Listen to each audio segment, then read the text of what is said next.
you have a lot of friends here. I just really wanted to come by to thank you for being here in the Capitol and celebrating the 50th anniversary of the reunification of Jerusalem. It is an incredible progress that we've seen in the state of Israel, and yet we know the challenges today are greater than ever before. So you can celebrate for lunch, but get back to work after lunch. We need you. Israel is at great risk right now. We know that there are so many forces around the world that are trying to compromise the legitimacy of Israel. We see that in the efforts of the Palestinians to take the negotiations with Israel to the United Nations rather than direct negotiations. We cannot let that happen. We've got to continue to ensure that there is no separation between the United States and Israel. We are Israel's only clear ally and friend, and we must make sure that remains solid, bipartisan, and that we will stand by Israel. It's going to be a tough time. We see that attack on those who support the BDS, boycotts, divestments, and sanctions. It's an effort to delegitimate the state of Israel, and at times it's a direct effort to raise anti-Semitism and try to legitimate conduct that is clearly anti-Semitic.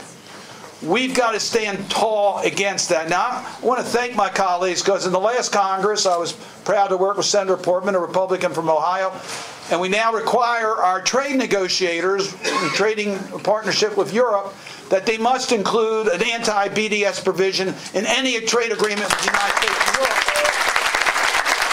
But after that, the United Nations Human Rights Council passed an effort to support the BDS by requiring that there be a list of companies that do business with Israel. We got to counter that, and there's a bill pending right now with Senator Portman and myself that would counter that and would provide that our representatives at Ex-Im Bank must consider a country's anti-BDS activities if they want to have our support in the Ex-Im Bank. So we can make progress. But the bottom line is, as we go through the reunification of Jerusalem, Israel needs the support of the United States.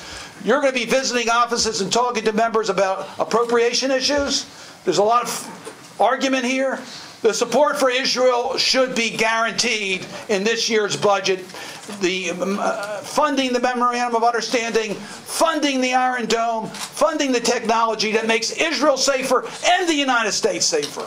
We got to make sure that there's no separation. And lastly, the greatest threat against Israel is Iran. Iran, we're not going to re-argue the nuclear agreement. I had a different view. I didn't support it. But we want to make sure Iran complies with it. But one thing we know is they are very active in supporting terrorism and ballistic missile violations. And we've got to take action against Iran in regards to those activities. And we need to do it now. So we celebrate the reunification of Jerusalem. And it's a good